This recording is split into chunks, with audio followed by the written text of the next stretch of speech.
पुढच्याच महिन्यामध्ये आशिया कपची स्पर्धा आयोजित करण्यात आली आणि या स्पर्धेमध्ये भारत आणि पाकिस्तानच्या संघात सामना सुद्धा नियोजित आहे। पण या सामन्यावरनं आता महाराष्ट्रात राजकीय फटाके फुटू लागलेत। ठाकरेंच्या शिवसेनेनं ऑपरेशन सिंदूरचा हवाला देत या सामन्याला विरोध केलाय, तर भाजपने या मुद्द्यावरनं शिवसेनेला मातोश्रीवरच्या जावेद मियादादच्या भेटीची आठवण करून दिली। त्यामुळे क्रिकेट विरोधावरनं सुरू झालेला हा सगळा वाद बाळासाहेब मियादाद आणि मातोश्रीपर्यंत पोहोचलाय। राष्ट्रीय भावना फक्त आम्ही जपायच्या आणि यांच्या मुलाबाळांनी पाकिस्तान बरोबर क्रिकेटला मंजुरी द्यायची आणि भारत पाक सामने खेळवायचे। हा कोणता राष्ट्र? त्यांच्यापेक्षा मोठा आहे, त्याच्यापेक्षा क्रिकेट मोठा आहे। मग आपल्याला शिकवतात नाही नाही नाही नाही खेळ आणि राजकारण, मग खून आणि पाणी एकत्र करतात। मग खून आणि क्रिकेट कैसा भय सकता है साहब? तुम्ही घरात जावेद मियादादला बोलून बिर्याणी खायला घातली, त्यांनी भारत पाकिस्तान क्रिकेटच्या टुर्नामेंटबद्दल आम्हाला प्रश्न विचारणे याचा नैतिक अधिकार तुम्हाला नाही। तरी बाळासाहेबांच्या विचारांच्या बाबतीमध्ये आशिष शेलारने बोलू नये तेवढी त्याची उंची नाही। बाळासाहेबांनी अतिशय कडक शब्दात त्यावेळेला सुनावलं होतं का आशिष शेलार बिर्याणी वाढायला आला होता काय? एवढं सांगावं, इंडिया पाकिस्तानच्या मॅचमध्ये ते इंडियाच्या बाजूने असणार, हा पाकिस्तानच्या बाजूने बुरका घालून उभा राहणार। आशिया कपमधल्या भारत पाकिस्तान मॅचवरनं रंगलेला हा राजकीय सामना। क्रिकेटचा हा सामना होऊ नये यासाठी आता उबाटाचे खासदार संजय राऊतांनी थेट पंतप्रधान मोदींना पत्र लिहिलंय। ऑपरेशन सिंदूर अजूनही सुरू असताना सामना कसा होऊ शकतो असा सवाल संजय राऊतांनी विचारलाय। सोबतच पहलगामच्या दहशतवादी हल्ल्यात जे नागरिक शहीद झाले त्यांच्या कुटुंबियांना काय उत्तर देणार असाही प्रश्न त्यांनी या पत्रातनं उपस्थित केलाय।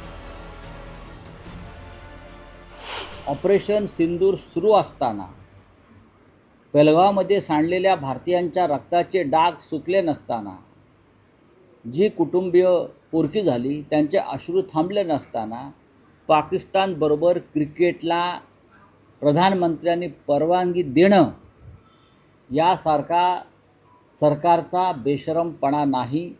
आम्ही हा निषेध आणि धिक्कार करतो। राऊतांनी आपल्या पत्रात आणखी एक महत्त्वाचा उल्लेख केला। भारत पाकिस्तानचा सामना 14 सप्टेंबरला दुबईत होतोय। जर तो महाराष्ट्रात झाला असता तर बाळासाहेब ठाकरेंच्या शिवसेनेनं त्यामध्ये व्यत्यय आणला असता असं म्हणत राऊतांनी एक प्रकारे इतिहासाची उजळणीच केली। हिंदुत्व आणि देशभक्तीपेक्षा क्रिकेटला प्राधान्य का असा जळजळीत सवाल त्यांनी आपल्या पत्रातनं उपस्थित केलाय। जय शहा हे जे क्रिकेटचे सूत्रधार आहे सध्या, त्यांचे वडील या देशाचे गृहमंत्री आहेत। म्हणजे राष्ट्रीय भावना फक्त आम्ही जपायच्या आणि यांच्या मुलाबाळांनी पाकिस्तानबरोबर क्रिकेटला मंजुरी द्यायची आणि भारत पाक सामने खेळवायचे। हा कोणता राष्ट्रवाद?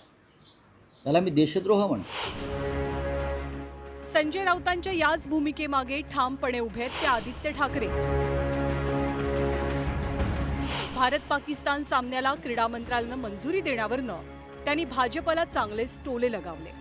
आदित्य ठाकरे यांनी या मुद्द्यावरनं भाजपला थेट अटल बिहारी वाजपेयींच्या शिकवणीचीच आठवण करून दिली आहे। पण दुर्दैव असे की ती जी भाजपा, जी देशभक्तांची भाजपा होती, वाजपेयी साहेबांची भाजपा होती, ती या सरकारमध्ये नाही। आणि दुर्दैव देशाचं हे आहे की भाजप प्रणितच बीसीसीआय जे आहे, भाजप कंट्रोल बीसीसीआय आहे, तीच भाजप आणि बीसीसीआय आपल्या संघाला पाकिस्तान बरोबर खेळायला पाठवते। भारत पाकिस्तान क्रिकेट सामन्यावरनं ठाकरेंच्या शिवसेनेनं भाजपची कोंडी करण्याचा प्रयत्न सुरू केल्यानं आता भाजपनंही पलटवार केलाय। भाजपचे मंत्री आशिष शेलार यांनी संजय राऊतांना जावेद मियादादच्या मातोश्री भेटीची आठवण करून दिली। ज्यांनी मियादादला बिर्याणी खाऊ घातली त्यांनी आम्हाला नैतिकता शिकवू नये असं म्हणताना शेलारांनी थेट मातोश्रीच्या भूमिकेवरती सवाल उपस्थित केला। संजय राऊत यांना माझं सांगणं आहे की आम्हाला भारत पाकिस्तान क्रिकेट याच्यावर प्रश्न विचारण्याचा तुम्हाला अधिकारच नाही। तुम्ही घरात जावेद मियादादला बोलून बिर्याणी खायला घातलीत, त्यांनी भारत पाकिस्तान क्रिकेटच्या टुर्नामेंटबद्दल आम्हाला प्रश्न विचारणे याचा नैतिक अधिकार तुम्हाला नाही। आशिष शेलारचं ज्ञान कमी आहे। जावेद मियादाद बाळासाहेबांना विनंती करायला आला होता की भारत पाकिस्तान मॅच होऊ द्या। बाळासाहेबांनी असं सांगितलं एक खेळाडू म्हणून मी तुझा सन्मान करतो, परंतु मी कुठल्याही परिस्थितीत मॅच होऊ देणार नाही. आशिष शेलार जरी BCCIचा कोणी पदाधिकारी असेल तरी बाळासाहेबांच्या विचारांच्या बाबतीमध्ये आशिष शेलारने बोलू नये तेवढी त्याची उंची नाही. बाळासाहेबांनी अतिशय कडक शब्दात त्यावेळेला सुनावलं होतं का आशिष शेलार बिर्याणी वाढायला आला होता काय. आशिष शेलार यांनी मातोश्रीवरतीच प्रहार केल्यानं उद्धव ठाकरेंनी आक्रमक भूमिका घेत भाजपला खडे बोल सुनावले. इतकंच नाही तर ICCचे अध्यक्ष जय शहा यांच्या मुद्द्यावरनं अमित शहांच्या कोंडीचाही प्रयत्न केला. वो आपले पंतप्रधान म्हणाले की खून और पानी एक साथ बह नहीं सकता. आनंदाची गोष्ट है, मेरे रगो रगो में खून नहीं सिंदूर, गरम सिंदूर बह रहा है. मग त्या गरम सिंदूरचं काय आता कोल्ड्रिंक झालं? थम्सअप, कोका कोला, चला चाय गरम गेला, आता ठंडा ठंडा ठंडा लो लिंबू सरबत गेला. कुठे तो गरम सिंदूर? पाकिस्तान बरोबर तुम्ही क्रिकेट खेळायला परवानगी देत आहे. आपल्या देशाची टीम ही पाकिस्तान बरोबर आता क्रिकेट खेळणार. मग तुमचा गरम सिंदूर गेला कुठे? जो घराघरात जाऊन तुम्ही सिंदूर वाटणार होता तो सिंदूर गेला कुठे? लावायचं कुठे तो? 1991 साली 28 ऑक्टोबरला मुंबईतल्या वानखेडे स्टेडियमवर भारत पाकिस्तान सामना नियोजित होता. बाळासाहेब ठाकरेंनी या सामन्याला आपला विरोध दर्शवलेला. या सामन्यापूर्वीच काही शिवसैनिकांनी वानखेडेचं पिच उखडल्याची बातमीही आलेली. पण या घटनेच्या काही वर्षानंतर पाकिस्तानचा धडाकेबाज क्रिकेटर जावेद मियादादनं मातोश्रीची केलेली वारी आजही विस्मरणात गेलेली नाहीये. याच मुद्द्यावरनं आत्ताही शिवसेनेची कोंडी करण्याचा प्रयत्न त्यांचे विरोधक काही सोडत नाही. संजय राजाराम राऊतने आम्हाला सांगू नये आणि फक्त एवढं सांगावं, इंडिया पाकिस्तानच्या मॅच मध्ये ते इंडियाच्या बाजूने असणार का ह्या पाकिस्तानच्या बाजूने बुरका घालून उभा राहणार. बाळासाहेब ठाकरे स्वतः निस्सीम क्रिकेट प्रेमी होते, पण भारत पाकिस्तान सामन्यांना त्यांनी प्रकर्षानं विरोध केलेला. बाळासाहेबांची हीच भूमिका शिवसेना आत्ताही पुढे नेते.